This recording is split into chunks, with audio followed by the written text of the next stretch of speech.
All right, everybody, we're back for another month of amazing fun and sometimes a little painful. I have to laugh. Hallie and I, we've been doing this now for the last several months, and we actually both have been feeling the feels and going through our own stuff with this new moon. So we third time's a charm. This is the third time we booked, and we were able to see it through. So Hallie, if you want to share a little bit about yourself for my new subscribers and listeners, and then we'll dive into the topic of the day, which is this new moon in Scorpio. Yeah, thank you so much. I'm glad to be here. And third time's the charm, as they say, right? Everything in divine timing.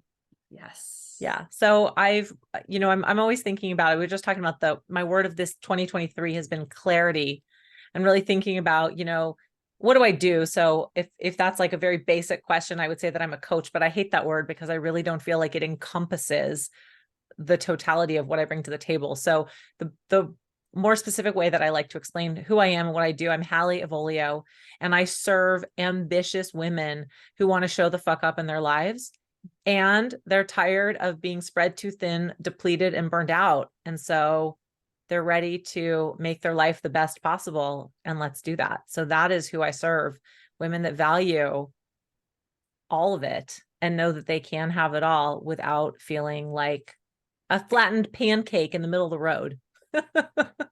Amen to that. And one thing I want to say that I love, and I think I'm attracting more and more partnerships with moms and partnered or wives if they're married. So I just want to let you guys know that Hallie's real deal and balances motherhood and being a wife and business. So I just want for those moms out there to know to reach out to Hallie Thank you. if she resonates with you. So let's talk about this new moon in Scorpio. I've Yeah. spent the last 24 hours crying and feeling a lot of, before that, it was grief and sadness. So this seems like a very emotional one. Talk to me about that. Yeah, that was me last week, by the way. I think I had, well, 2 weeks ago, I had a day where I spent my morning like crying my eyeballs out in the Target parking lot. And then last week, it was crying my eyeballs out in like a little public courtyard space while I was journaling, and then moving to my car and wondering how come nobody who walked past me is like, "Are you okay?" And so got like the tears running down my face. But, clearly people didn't seem to notice, or didn't care to notice, whichever way.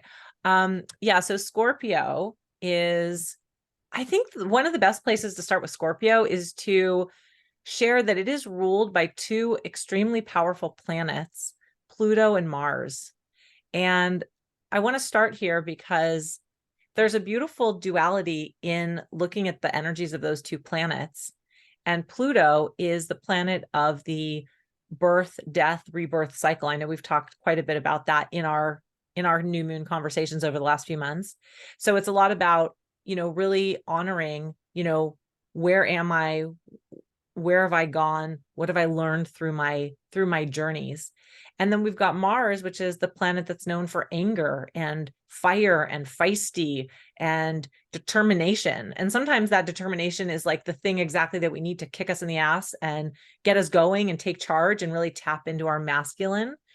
And then Pluto is very much ruled by the feminine energy, our divine feminine, our sovereign state, our ability to allow, to surrender, right? So we've got this yin and yang kind of energetic space with this new moon, and you can't run from it, is the bottom line. You cannot run from the feelings that are coming up. So if you know anybody that's a Scorpio, like my husband is a Scorpio and a Scorpio sun, and Scorpios, like, they feel deeply, but they're not, we think about like somebody that's a Cancer and they feel emotions in kind of a different way. I feel like Cancers kind of wear their hearts on their sleeves in a different way, but Scorpios feel things at a soul level. And when you connect with a Scorpio, you feel the totality of their emotional state. So that's what's coming up in this new moon, is the totality of your emotions. It's like, you can't run from the shadows. You can't run from the truth of who you are. You may try. You may try to do everything in your power to fight the resistance, to hold it off, to say, no, no, no, no, no, I don't want to deal with this now. And this energy is like, sorry, you have no more, you have nowhere else to run. You have to face it. You get to show up. But the cool thing about that is when you do face it, you get to unlock these new levels of yourself, and you get to really step into that other side of you that has the magic, that has the pleasure, that has the joy. It's Mhm. like in order to step into the fullness of yourself and the truth of yourself and to experience all the pleasure and the fun and the magic, we got to be real with ourselves and we got to say, I see the pain, I see the shadows. 100%. And I want to say that too, because like I was really irritable. And like when I get in my shadow, I can be really, how do I say this? Kind of like really direct and like in your face. And there was like all of that. And I was like, whew, whoa, I was so glad I got to consciously catch myself because, years ago, because I hadn't done the shadow work, I wouldn't catch myself. And so then I had to go back into the cocoon, feel the feels, do the ho'oponopono and like really work through that. So I want to just encourage people, sometimes we think of the shadow as Dr. Jekyll and Mr. Hyde, like not realizing that they're one and the same person. But once you reach into those depths and you're conscious of it and you forgive yourself and love yourself more, right? Then that's where the deliciousness comes. And like today, oh my God, I've had so many blessings and so many amazing things just fall into my lap. But I spent the last 3 days in kind of my own version of hell. But that's kind of the idea, isn't it? Yeah. And the thing is, I find that, our human experience sometimes makes us feel like we don't have the strength and the resiliency to handle the big emotions, the big feels. When you think about a child, and for the moms and dads out there listening that, can really relate to this, when your child is having a temper tantrum and maybe you're at a public place of some sort and you're so embarrassed that they're having this temper tantrum and they're just full on laying on the floor, kicking and screaming, bawling their eyes out, pounding fists, the whole thing, right? And what do you do as the parent? You're like, oh my gosh, panic mode, right? And you're like, shh, shh, shh, be quiet. Don't do it. Stop. Don't Stop. stop. You can't do this here. It's not okay. So we've been told again and again and again, it's not okay to feel those big feelings. And I'm not blaming him because trust me, as a parent, 3 kids, I too have been there. And I'm not saying there's anything wrong with that because there's a time and place. And when you're in public and a child is screaming, you've got to manage the situation. But my point is, we still feel those big feelings like we did when we were children. Mhm. And how beautiful is it and authentic is it for a child to be able to just let that shit go wherever they may be? They don't care if they're in Target or at the restaurant or the grocery store, wherever else they may be. They don't need to be home in their private space. And as adults, I think that we can take a lesson from that to say, how can I really tap into that? Like, what are the big feelings I'm feeling? And so one of the questions I would ask you to journal on, what are the emotions that I'm feeling right now in this moment? Like whatever this moment is for you, we're sitting here recording at a certain point in time, but you may watch this at any other point in time. And who knows if this is going to hit you in a moment where you're feeling elated and excited and just so joyous. Or perhaps it's hitting you at a moment where you're feeling a lot of self-doubt or self-deprecation or feeling really insecure or grieving.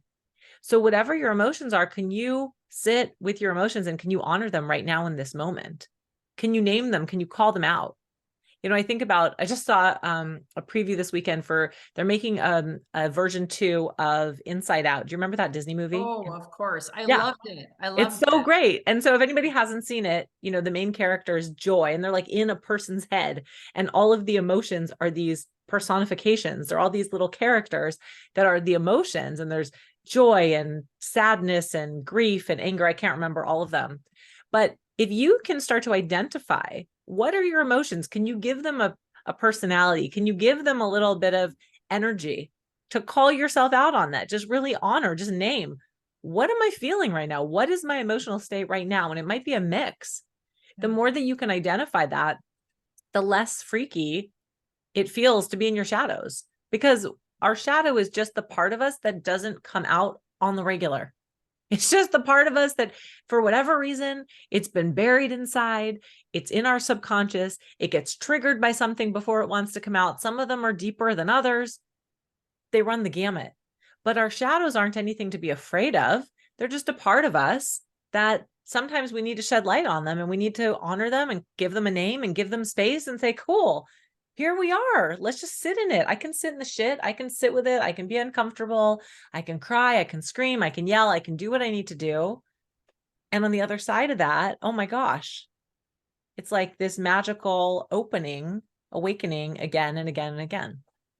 Yeah, no, I love that. I love that so much. I named my new kitty cat Shadow because I Way. was afraid of my shadow. I was so ashamed of it and I Yep. suppressed it for so long. So I was sharing that with you guys to just say that because what you resist persists. It's all coming up right now as we ascend into the age of Aquarius, 5D, whatever you call it. The divine feminine is coming and asking of us to really become a more vulnerable. And so if you were crying this weekend, like Holly was last week as well, it's totally normal and it's actually a good sign, don't you think? It's healing. Oh, 100%. And I really want to just reflect on the word you use, shame, because Mm. it's a really powerful one. And I love the work of Brene Brown, who does a lot of work in the space of shame and how do we overcome that and how do we honor it? And maybe part of our own self-exploration on this life in this lifetime is to just hold space for our shame. Just allow it to be there. Because the reason that we have the shame, it usually is triggered by something that happened externally. But what if we were to say to ourselves that, well, that shame is there and it does come about and it does get triggered and it does get activated. But also the shame doesn't define who I am. The shame doesn't define my worth. I am a worthy person. I am a good person. I am a joyful person. I'm a lovely person, whatever words you can use to describe yourself in a way that feels authentic to you. And Mhm. yeah, there are parts of me that bring up shame. And sometimes they feel really fucking strong. And other times they're just like a little teeny tiny bit, but it doesn't define me. And it doesn't mean that I can't continue to expand and to Mhm. live this life that is so fulfilling and so purposeful.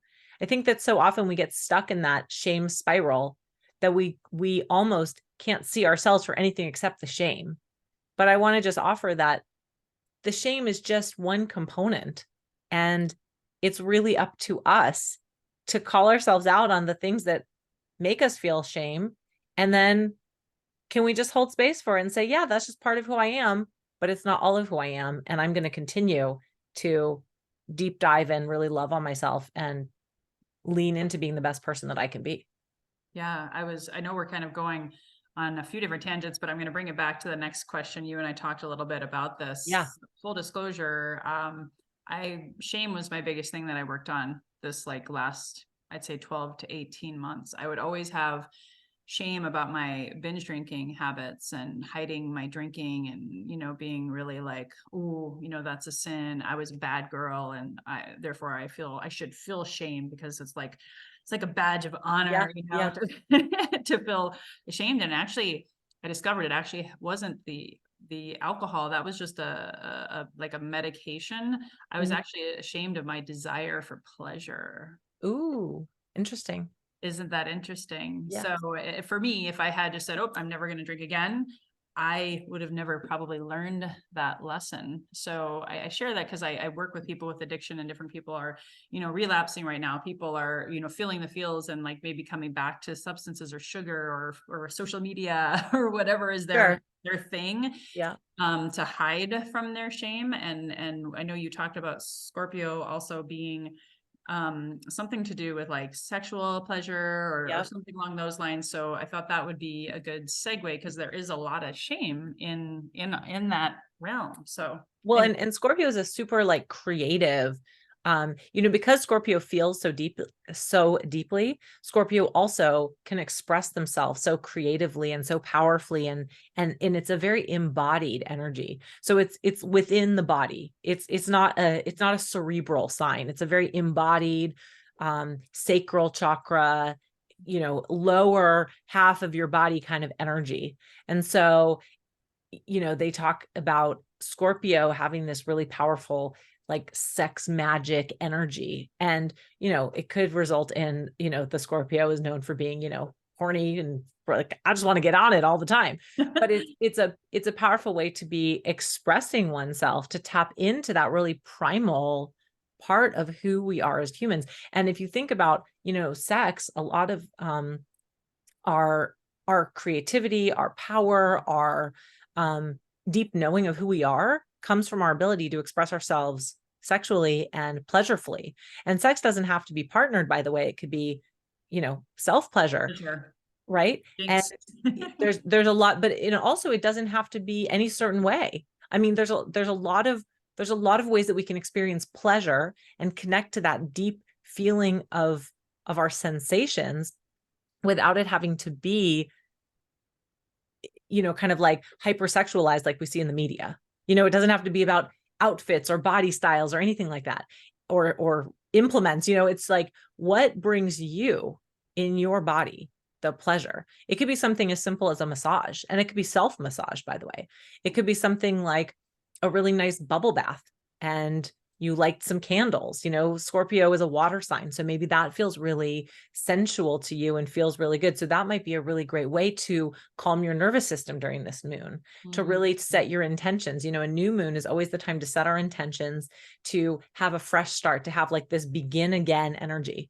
And it's great today that it's a Monday. So even if you're not watching this on Monday, but it's, it's a new week, it's a new moon, it's got this new sense to it. So when you can tap into your pleasure and even like moving your body in a way, like as I talk about this, I find myself wanting to kind of move in like a figure 8 and like move my hips and dance into it. So how can you tap into that component so that you can really just express yourself in your truth, which is really what all of this is about. All of this, the shadows, the pleasure, the feisty, the birth, death, rebirth cycle, all of it is about, what is your truth?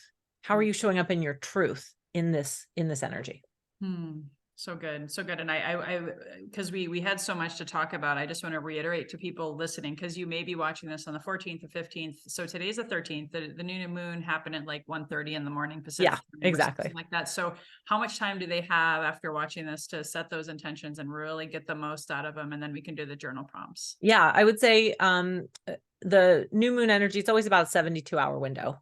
So yeah. And that said, here's my caveat, is that I don't believe that anything is only in a certain window of time. Like in an ideal situation, if you can really tap into this energy, say the affirmations, do some journaling in the next 72 hours, that's amazing.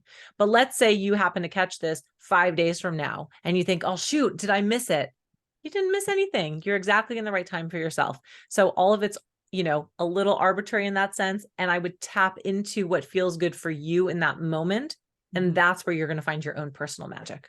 Well, and I wanted to add, because I know originally we were going to record this last week before the 11/11 portal thing, just to let people know, like again, they say a lot of different, numerologists, astrologers, starting from 11/11 to like the 29th or 30th of this month is like a window of just like speak it, embody it. Really, if you're even watching this on the 18th or whatever, you probably have that energy that you're writing. It's all about the energies, guys. It's like these moons and these emotions and all these signs are reflecting back inside of us what needs to be seen. So just to kind of give, if they're newer to astrology, I think that's important, that you still have your own fate, destiny, you decide how you live your life. There is a lot of energy though to take advantage of right now, and I really encourage it. Yes, and to that point, because there's a lot of energy, really make sure that before you're doing any of these practices that we're suggesting, really get grounded, because it will all just kind of fly out the window if you don't ground yourself in the honoring of who you are in the particular moment. So really just take a moment, even if it's just a moment, to take a couple of breaths, get your feet planted on the earth, get your butt settled in your chair or on your bed or wherever you may be, and ground yourself. Like we are so quick to want to just move. And I invite you to pause, to ground, to just take a little snapshot of what's going on around you, and then do the things. Cool. It will make an impact. Beautiful. So setting your intentions, writing them, and Hallie is so good at journal prompts. So I'm ready to type and maybe explain what the journal prompts are, how to be best utilized, and what they're for. Yeah, so I have 3 journal prompts I'm going to offer you, and we've already kind of touched on them, so they won't be a surprise. But I would invite you to take what you need and leave what you don't. If one really jumps at you is like, I need to spend some time on this, awesome. If the other 2 are like, nope, this does not resonate, don't do it. This is not homework. This is not your teacher saying you got to do these things to get an A. This is purely an invitation for you to have some self-reflection. And you can also take these in your own direction. So there's no right way. It's an offering for you to be sitting with yourself and opening the doorway to your own inner reflections and your own manifestation power within by taking pen to paper and doing some reflections. Beautiful. And then you're gonna smile when you hear I got an inspiration, and it's actually because of you. I want to do one card pull before. Ooh, yes. I love it. I love it. Okay, so you ready to do your magic typing? I It's the am. best, like magic mad typing that you go so fast. Exactly. All right. So our first journal prompt is, how do you define the word truth? And the follow-up is, what is your truth in A, your identity, B, your relationships, C, your professional life or business, and D, your relationship with money? Beautiful. Got it. Okay, second question is, what emotions are coming up for you today? Do these emotions feel new or unfamiliar? How do you connect to your emotions? And then, as I mentioned earlier, I said, if you are familiar with the movie Inside Out, you may want to characterize your emotions, give them a name, a look, a vibe, if that feels good to you. Inside Out. Give them a name, a look, a vibe. And then, you ready for the last one? Yeah. All right. What brings you the most pleasure and joy or satisfaction? Make a list. Rank these things and declare you will prioritize taking this action this month. Okay. So And my post chiropractor brain didn't catch all that. So what brings you the most pleasure or joy or satisfaction? Make a list. and then rank these things and declare that you will prioritize taking action this month in doing these joyful activities for yourself. And I have an affirmation to go with this prompt that says, I am worthy of prioritizing my pleasure and my joy. The more I do so, the more I connect to my purpose. Beautiful. Beautiful. So good. Amazing. Thank You you. want a couple affirmations? Sure. All right, let's see. Okay, this is a beautiful one. I love this one. As I enter this portal of new beginnings, I welcome change with an open heart and mind. Okay. Beautiful. I am safe to evolve as a sovereign being. And I accept my shadows without fear, and I connect more deeply to the universe. Beautiful. Beautiful. And really quickly, they can follow you on Instagram, right? What is Yeah, your at Sassy Healthy Fit. Sweet. Yeah. Come join the party. It's fun times. Thank you. Thank you. And we'll be back next month. Are you going to do a card? I am. I'm Okay. doing my shuffle now. Okay, good. I'm excited. And this is from since it's not too far after Samhain and Halloween Day of the Yeah. Dead, this is the angels and ancestors. Nice. I love Kyle Gray. So I know there's so many good options. So asking the deck, what is the best wisdom for this new moon in Scorpio today for the collective?